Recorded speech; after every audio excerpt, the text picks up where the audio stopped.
أعوذ بالله من الشيطان الرجيم. بسم الله الرحمن الرحيم. رب اشرح لي صدري ويسر لي أمري واحلل عقدة من لساني يفقه قولي. رب زدني علما. اللهم فقهنا في الدين. اللهم وفقنا لما تحب وترضى. آمین. السلام علیکم ورحمۃ اللہ وبرکاتہ. سورۃ الدہر کورس انشاءاللہ، جس میں ہم سورۃ الدہر کا ترجمہ، اس کی تجوید، حفظ اور تفسیر کریں گے۔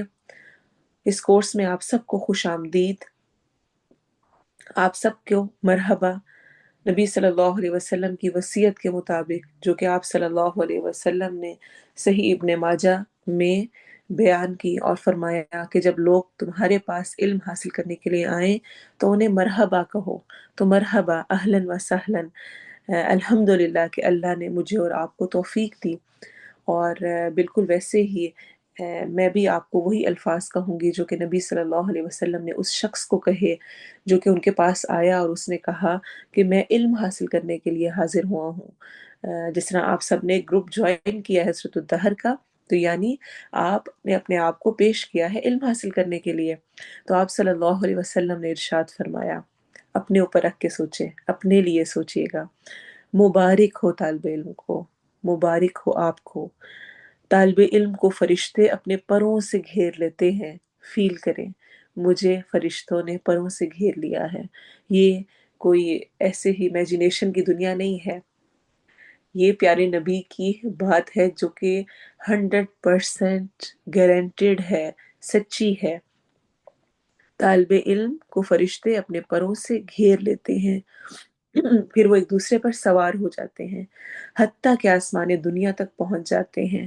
فرشتے طالب علم سے محبت اس لیے کرتے ہیں کہ جو علم طالب علم حاصل کرتا ہے، فرشتے اس علم سے محبت کرتے ہیں۔ احمد اور طبرانی کی حسن روایت ہے۔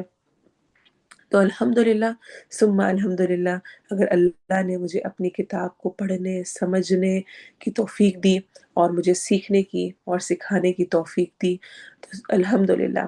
میں یہ کورس کیوں کرنے جا رہی ہوں، میرا کیا مقصد ہے، کیوں مجھے کچھ وقت لگانا ہے؟ رمضان میں تو ویسے ہی بہت مصروفیت ہوتی ہے، اور اتنے سارے کام ہوتے ہیں، اس میں یہی میں نے کیوں کرنا ہے کہ میں نے قرآن کو سیکھنا ہے، اس کو یاد کرنا ہے، اس کا ترجمہ پڑھنا ہے۔ آپ صلی اللہ علیہ وسلم کی ایک اور حدیث ہے، بزار کی روایت ہے، صحیح روایت۔ آپ صلی اللہ علیہ وسلم نے فرمایا، مجھے علم کی کثرت عبادت کی کثرت سے زیادہ عزیز ہے۔ علم کی کثرت عبادت کی کثرت سے زیادہ عزیز ہے۔ تو اپنا جب علم حاصل کر رہے ہوں، سبق کو پڑھ رہے ہوں، یاد کر رہے ہوں، آیت کو ریویو کر رہے ہوں، تو سوچیں کہ آپ علم کی کثرت کر رہے ہیں، علم سیکھ رہے ہیں۔ رمضان کے اینڈ تک انشاءاللہ آپ فائدہ مند کچھ نہ کچھ حاصل کر لیں گے۔ ہم کیوں یہ کورس کریں، میری نیت اس میں کیا ہے؟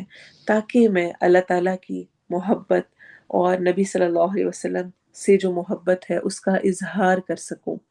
آپ صلی اللہ علیہ وسلم نے فرمایا، جو شخص اللہ اور اس کے رسول سے محبت کرنا چاہے اسے قرآن مجید کی تلاوت کرنی چاہیے، اور تاکہ میں ڈھیر سارا اجر سمیٹ سکوں، جیسا کہ نبی صلی اللہ علیہ وسلم نے فرمایا، کہ تم میں سے کوئی شخص یہ پسند کرتا ہے کہ جب اپنے گھر واپس جائے تو 3 موٹی موٹی خوب صحت مند اونٹنیاں پائے؟ ہم نے عرض کیا، یا رسول اللہ، بالکل ہم چاہتے ہیں۔ آپ صلی اللہ علیہ وسلم نے ارشاد فرمایا، قرآن مجید کی 3 آیتوں کی اپنی نماز میں تلاوت کرنا ان 3 اونٹنیوں سے بھی بہتر ہے۔ تو میں اور آپ تو انشاءاللہ 31 آیات یاد کریں گے، سورۃ الدہر کی 31 آیات کو انشاءاللہ میں حفظ کروں گی، اور 3 بھی اگر میں پڑھتی رہوں گی تو میں اتنا سارا ریوارڈ پاؤں گی۔ اور صرف یہ نہیں، طبرانی کی حسن روایت میں آتا ہے کہ نبی صلی اللہ علیہ وسلم نے فرمایا، جس آدمی نے رات کے قیام میں 10 آیات تلاوت کی، 10، کیسے میں رات کی نماز میں آیات تلاوت کروں گی 10 جب مجھے یاد ہوں گی، حفظ ہوں گی، تو اس کے لیے کیا ہے؟ اجر کا ڈھیر ہے، ڈھیر سارا خزانہ ہے، اور یہ ڈھیر دنیا اور جو کچھ اس میں ہے اس سے بہتر ہے۔ اور پھر جب قیامت کا دن ہوگا تو اللہ تعالیٰ فرمائیں گے قرآن مجید اور ہر آیت کے بدلے میں ایک درجہ چڑھتا جا حتیٰ کہ آخری آیت مکمل کر لے۔ اللہ تعالیٰ بندے سے فرمائیں گے اپنا ہاتھ میری نعمت پکڑنے کے لیے کھول۔ بندہ ہاتھ کھول کر عرض کرے گا اے میرے رب، تو ہی بہتر جانتا ہے، یعنی تیری عطا اور فضل تو ہی بہتر جانتا ہے۔ اللہ تعالیٰ ارشاد فرمائیں گے اچھا ایک ہاتھ میں ہمیشگی کی نعمت پکڑ لو، ہمیشہ سب کچھ تمہارے پاس رہے گا، کوئی ڈر خوف نہیں، اور دوسرے ہاتھ میں باقی ساری نعمتیں پکڑ لو۔ اور اس لیے بھی میں انشاءاللہ یہ کورس کروں گی تاکہ قبر میں قرآن میرا ساتھی بنے اور مجھے عذاب قبر سے محفوظ کرے۔ میں اس لیے بھی یہ کورس کروں گی تاکہ میں نبی صلی اللہ علیہ وسلم کی سنت کو زندہ کر سکوں، جو کہ آپ صلی اللہ علیہ وسلم ایک ہی آیت کو بار بار بار بار دہراتے ساری رات گزار دیتے تھے۔ تو جب ایک آیت ہوگی میرا فوکس ایک دن کا، تو میں انشاءاللہ اس کو دن رات بار بار پڑھوں گی اور اس سنت کو بھی زندہ کروں گی انشاءاللہ۔ اور اس لیے بھی میں یہ کروں گی تاکہ مجھے فرشتوں کی طرف سے خاص طور پر جس طرح وہ پر بچھاتے ہیں وہ انعام ملے۔ اور میں اس لیے بھی کروں گی تاکہ ساری مخلوقات میرے لیے مغفرت کی دعا کریں، جیسا کہ آپ صلی اللہ علیہ وسلم نے فرمایا، ابن ماجہ کی صحیح روایت ہے، جو شخص علم کی خاطر سفر طے کرتا ہے اللہ تعالیٰ اس کے لیے جنت کا راستہ آسان فرما دیتا ہے۔ فرشتے طالب علم سے خوش ہو کر اپنے پر اس کے قدموں کے نیچے بچھاتے ہیں۔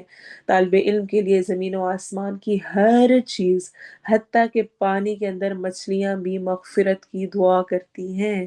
سبحان اللہ! کیا مجھے یہ سب کچھ چاہیے؟ یاد تو ہم نے صورت کرنی ہے، لیکن ساتھ میں نے یہ ساری نیتیں اپنے ذہن میں رکھنی ہیں تاکہ ان سب نیتوں کا اجر بھی مجھے انشاءاللہ تعالی ملے۔ اور ساتھ ہی یہ بھی یاد رکھنا ہے کہ میں جو یہ کام کرنے جا رہی ہوں یہ سب سے افضل ترین کام ہے اور سب سے نفع مند سودا ہے۔ جیسا کہ ایک روایت میں آتا ہے، ابو امامہ کہتے ہیں کہ ایک دفعہ نبی صلی اللہ علیہ وسلم کی خدمت میں ایک شخص حاضر ہوا اور عرض کیا یا رسول اللہ صلی اللہ علیہ وسلم، میں نے فلاں قبیلے سے سودا خریدا ہے اور اس میں مجھے اتنا زیادہ فائدہ ہوا ہے۔ ہم خوش ہوتے ہیں نا کبھی بہت زیادہ کچھ ہمیں فائدہ ہو، پروفٹ ہو، تو آپ صلی اللہ علیہ وسلم نے فوراً اس کا رخ کہاں پھیرا، فرمایا کیا میں تجھے اس سے زیادہ نفع بخش سودا نہ بتاؤں؟ آدمی نے عرض کیا کیا ایسا سودا بھی ہے جو کہ اس سے بھی زیادہ فائدہ مند ہو؟ آپ صلی اللہ علیہ وسلم نے ارشاد فرمایا جو شخص قرآن کی 10 آیات سیکھتا ہے وہ اس سے زیادہ نفع پاتا ہے۔ وہ آدمی گیا اور قرآن مجید کی 10 آیات سیکھی اور واپس آ کر نبی صلی اللہ علیہ وسلم کو آگاہ کیا۔ طبرانی کی صحیح روایت ہے۔ تو الحمدللہ خوشی سے الحمدللہ ہمیں شکر کرنا چاہیے کہ اللہ ہمیں 10 آیتیں نہیں انشاءاللہ 31 آیتیں سیکھنے کی توفیق دے گا، کیونکہ سورۃ الدہر کی 31 آیات ہیں، 31 آیات ہیں۔ ہم اس کورس میں کیا کرنے جا رہے ہیں؟ اس کورس میں انشاءاللہ ہم سب سے پہلے تجوید کریں گے۔ تجوید کو اچھی طرح سے سمجھیں گے کہ ہم تجوید میں کہاں پر ہم نے لمبا کرنا ہے، کہاں پر ہم نے موٹا کرنا ہے، کہاں پر ہم نے باریک کرنا ہے، کس حرکہ کو کیسے پڑھنا ہے اور کس حرف کو کیسے ادا کرنا ہے انشاءاللہ۔ اور ساتھ ہی ہم ترجمہ بھی کریں گے۔ ہمیں جب ترجمہ سمجھ آ جائے گا اور ہمیں تجوید سمجھ آ جائے گی کہ ہم نے کیسے پڑھنا ہے، پھر ہم حفظ کی پریکٹس کریں گے 7 ٹائمز، اور اس کے بعد تھوڑی سی اس کی تفسیر کریں گے تاکہ حفظ کرتے ہوئے اس ساری بات کا جو مفہوم ہے وہ بھی ہمارے ذہن میں رہے۔ حفظ کرنے میں اسپیشلی کچھ ٹپس دوں گی کہ اس کو آپ اور اچھا کیسے کر سکتے ہیں۔ ایک تو کوشش کریں کہ اس کی تلاوت کو بار بار سنیں، ایک ہی قرآن رکھیں، اسی سے پڑھیں، اسی سے بار بار پریکٹس کریں، اپنے پاس لکھ لیں، لکھ کر کہیں پر اپنے کمرے میں لگا لیں، کچن میں لگا لیں، جس پر آپ کی بار بار نظر پورا دن پڑتی رہے اور وہ آیت آپ کو پختہ ہو جائے، اور ایسے ہی اس کی بار بار پریکٹس کریں۔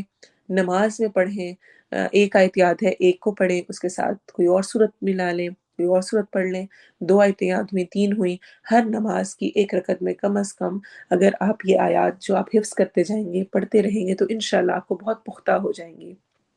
اسی طرح کسی اور کو سکھا دیں، کسی اور کو ساتھ یاد کروانا شروع کر دیں، تو اس سے بھی پختگی آئے گی۔ اللہ تعالیٰ ہم سب کے لیے اس سفر کو بہت آسان کرے، اور جس طرح ہم نے جوش اور جذبے کے ساتھ اس کورس کو شروع کرنے جا رہے ہیں اور پہلی آیت سیکھنے جا رہے ہیں، اللہ تعالیٰ ہمیں آخری آیت تک اس کو مکمل کرنے کی توفیق دے، ہمارے لیے آسانیاں کرے، اور ہمارے ہر عمل کو، ہر سیکھنے کو، ہر کوشش کو، ہر تھکاوٹ کو، ہر محنت کو اپنی بارگاہ میں بہت بڑھا چڑھا کر قبول کرے، اور اسے قیامت کے دن ہمارے لیے حجت کا باعث بنائے۔ آمین ثم آمین۔ سبحانک اللہم و بحمدک، اشہد ان لا الہ الا انت، استغفرک و اتوب الیک۔ السلام علیکم ورحمۃ اللہ وبرکاتہ۔